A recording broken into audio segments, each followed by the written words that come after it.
તો મિત્રો વાત કરીએ ગરદનના દુખાવા વિશે. તો અત્યારે તમે જોવા જઈએ તો ગરદનના દુખાવા છે ઘણા સામાન્ય થઈ ગયા છે.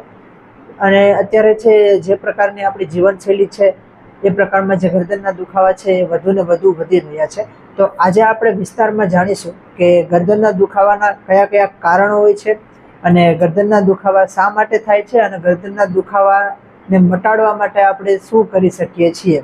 હવે આપણે સૌપ્રથમ વાત કરીએ કે ગરદનના દુખાવા એટલે કે ગણવા કોને કોને, ગરદનમાં કેટલા ભાગ આવે કે જેને આપણે ગરદનના દુખાવા તરીકે ગણી શકીએ. આ વસ્તુ જણાવવી ખૂબ જ જરૂરી છે, કેમ કે મિત્રો ઘણી વખત આપણે છે ખબર જ નથી હોતી કે તમને જે દુખાવો છે એ ખરેખર ગરદનનો દુખાવો છે કે પછી ખંભાનો દુખાવો છે. એટલે ઘણી વખત દર્દી છે ખંભાનો દુખાવો છે એવી રીતે બધી જગ્યાએ કહેતા હોય છે અને ખરેખર એમને છે ગરદનના ભાગમાં દુખાવો હોય છે. તો આજે આપણે પહેલા એ જાણશું કે ગરદનનો દુખાવો ક્યાં ક્યાં સુધી જઈ શકે છે અને ખરેખર ગરદનનો દુખાવો કેવો કોને.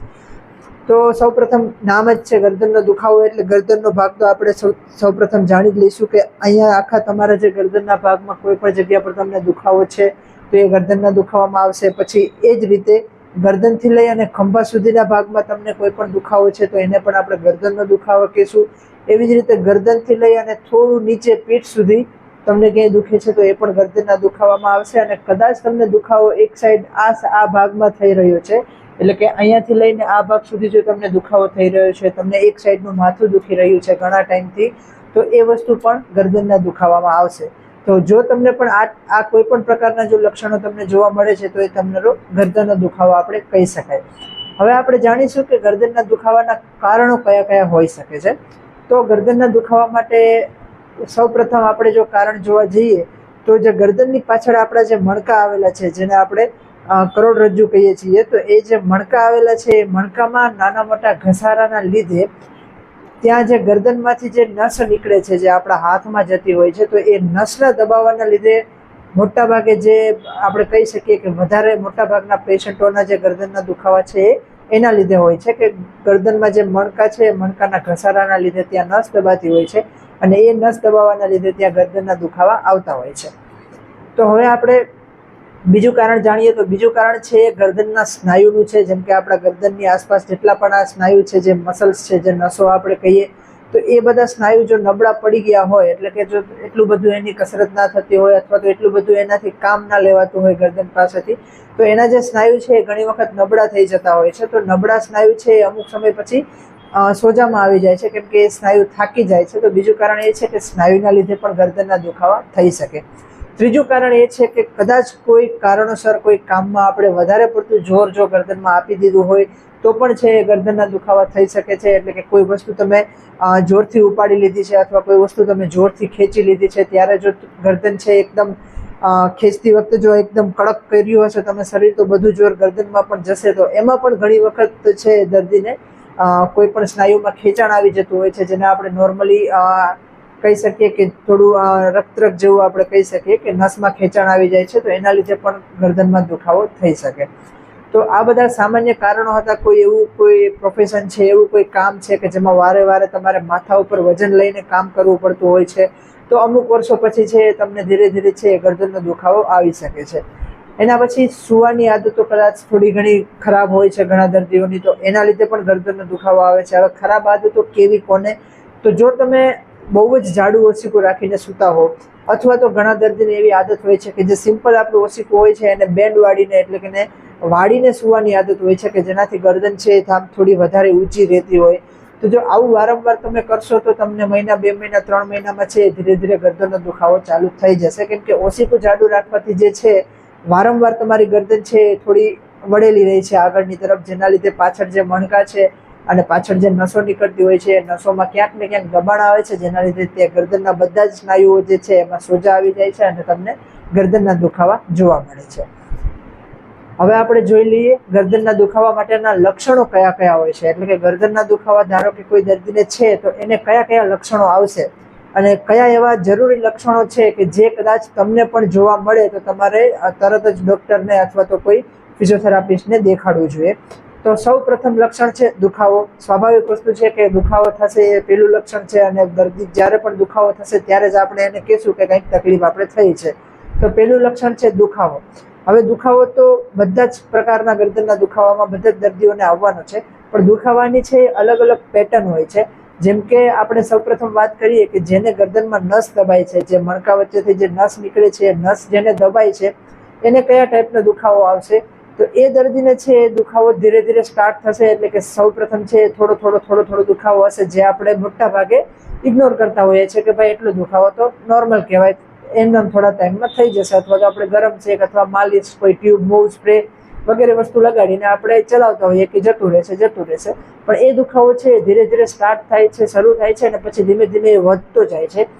અને એ દુખાવાની ખાસિયત એ છે કે જ્યારે તમે સવારે ઉઠો ત્યારે આખી તમારી ગરદન જકડાઈ જાય છે, અને ત્યારે દુખાવો થોડોક વધારે હોય છે. અને પછી જેમ દિવસ ચડતો જાય અને જેમ આપણે નોર્મલ આપણું થોડું ઘણું રૂટીન કામ હોય છે એ કરતા જઈએ, તો એ દુખાવો છે એ ઓછો થતો જાય છે. તો આ ટાઈપનો દુખાવો છે એ છે મોટા ભાગે જે મણકા દબાવવાના લીધે જે નસ દબાતી હોય છે એના લીધે આવતો હોય છે. હવે આ ટાઈપનો દુખાવો હોય અને તમને લાગે છે કે આ દુખાવો છે એ ધીરે ધીરે ગરદનથી લઈ અને ખંભા બાજુ જઈ રહ્યો છે, અથવા તો ધીરે ધીરે કોઈ ખંભાથી લઈ અને હાથ સુધી જઈ રહ્યો છે. ઘણી વખત એવું થતું હોય કે ગરદનનો દુખાવો એ માત્ર ગરદન પૂરતો નથી રહેતો, શરૂ ગરદનથી થાય છે અને પછી છે કોઈ પણ એક હાથ પકડે છે, અથવા તો બંને હાથ પકડે છે, અથવા તો જો શરૂઆત ઓછી હોય અને શરૂઆત હોય તો તમને હાથ આખો ના પકડાય, તો અહીંયા ગરદનથી લઈ અને ખંભા સુધી દુખાવો આવતો હોય છે. તો જો આ ટાઈપના સિમ્ટમ, આ ટાઈપના લક્ષણો જો જોવા મળતા હોય તો તમારે થોડુંક સાવચેત થઈ જવું જોઈએ, કેમ કે તમારે ગરદનમાં નસ દબાય છે, અને એ નસ દબાવવાના લીધે જે દુખાવો છે એ ગરદનથી લઈને ખંભા સુધી અથવા તો ગરદનથી લઈને આખા હાથમાં ટચલી આંગળી સુધી પણ આવી શકે. તો આ દુખાવાને છે આપણે ઇગ્નોર ના કરી શકીએ. આ ટાઈપનો દુખાવો હોય તો તમે એને એવું ના કહી શકો કે થઈ જશે, અથવા તો આપણે થોડી દવા લઈ લઈએ એટલે દવાથી થઈ જશે. કેમ કે જ્યારે નસ દબાવવાની શરૂઆત હોય છે ત્યારે નોર્મલ દુખાવો હોય છે, કદાચ તમે 1-2 વખત દવા લઈ લેશો તો દુખાવાની દવાથી પણ ફાયદો થઈ જશે, પણ એ હંમેશને માટે જશે નહીં.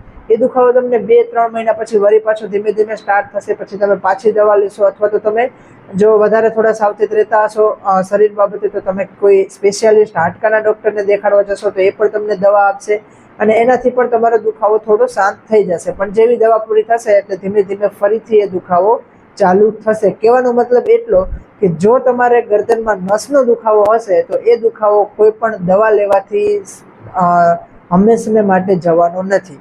અને જો કોઈ પણ દર્દીને આ ટાઈપના સિમ્ટમ હોય, આ ટાઈપના લક્ષણો દેખાતા હોય કે ગરદનનો દુખાવો આવે છે, દવા લઈએ ત્યાં સુધી સારું રહે છે, દવા મૂકી દો ત્યારે ફરીથી જો તમારો દુખાવો ચાલુ થઈ જાય છે, તો આ સાવચેત થવાની એક તક તમને છે, સાવચેત થવું જોઈએ. એવા દર્દીએ, ટૂંકમાં આ લક્ષણો દેખાતા હોય તો એવા દર્દીએ છે એક વખત કસરતના કોઈ પણ ડૉક્ટર હોય એમને બતાવવું જોઈએ, કેમ કે આ ટાઈપની બધી વસ્તુ કે જેમાં નસ દબાતી હોય, કે પછી ગરદનમાં હોય કે પછી કમરમાં હોય, જેને આપણે સાયટિકા કહીએ છીએ, તો કોઈ પણ આ ટાઈપની જે વસ્તુ છે જે સ્નાયુ અને સાંધાને લગતી છે અથવા નસોને લગતી છે, તો એમાં દવા તો જરૂરી છે, પણ સાથે સાથે કસરત પણ એટલી જ જરૂરી છે. કેમ કે તમે જે દવા પીશો એનાથી તમારો દુખાવો ચલો શાંત થઈ જશે, પણ જે નસ તમારી ગરદનમાં દબાઈ છે એ નસ ત્યાંથી નીકળવાની તો નથી.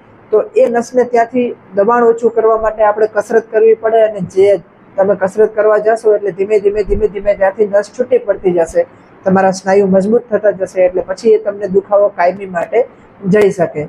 બાકી ખાલી દવા પીવાથી અથવા કોઈ ઇન્જેક્શનો લઈ લેવાથી છે એ દુખાવા તમારા હંમેશા દબાશે, પણ એ હંમેશને માટે જશે નહીં. તો જો આ પ્રકારનો કોઈ પણ દુખાવો તમને રહેતો હોય તો મારી એટલી સલાહ છે કે તમે તમારા નજીકના કોઈ પણ સેન્ટર છે જ્યાં કસરતનું દવાખાનું છે, અથવા કોઈ સરકારી સેન્ટરમાં કોઈ CHC છે, કોઈ સરકારી હોસ્પિટલ છે, ત્યાં એક વખત જઈ અને કસરતના ડૉક્ટરને દેખાડો.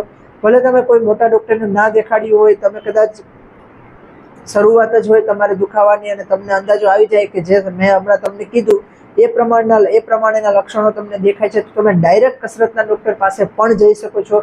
કેમ કે તમે ડાયરેક્ટ કસરતના ડૉક્ટર પાસે જશો તો પણ તમને સાચું માર્ગદર્શન મળશે, અને કદાચ એવું કંઈક બીજું હશે કે જેનાથી તમારે સ્પેશિયાલિસ્ટને દેખાડવું જોઈએ, તો એ કસરતના ડૉક્ટર તમને આમ બી ત્યાં મોકલવાના છે કે એક વખત કોઈ સ્પેશિયાલિસ્ટને દેખાડી દો, એટલે કદાચ કોઈ બીજું કારણ હોય તો એ પણ ત્યાંથી પકડાઈ જશે. પણ જો નોર્મલ હશે, જો નસનો દુખાવો હશે, તો તમારે બીજે ક્યાંય જવું નહીં પડે, ખોટી દવા ઇન્જેક્શનો વધારે પડતા લેવા નહીં પડે. ખાલી અને ખાલી કસરતથી છે તમારો દુખાવો કાયમી માટે જઈ શકે છે. અને આ ટાઈપની વસ્તુમાં તમે જેટલા જલ્દી જાઓ કસરતના દવાખાને, જેટલા જલ્દી પહોંચો એટલું વધારે ફાયદો છે. કેમ કે એક વખત દુખાવો અસહ્ય થઈ ગયા પછી, અથવા તો એટલું બધું થઈ જાય કે ના તમે સૂઈ શકો, કે ના તમે બેસી શકો, કે ના દિવસનું કંઈ કામ કરી શકો, આટલું બધું થઈ ગયા પછી તમે જશો તો એને ઓછો કરવા માટે સમય પણ વધારે લાગશે કસરતમાં. એના કરતાં મારી એવી સલાહ રહેશે કે જો તમને એવું લાગે કે તમને પણ નસ દબાય છે ને એના લીધે ગરદનનો દુખાવો આવે છે, તો તમે એક વખત કસરતના ડૉક્ટરને જરૂર મળો.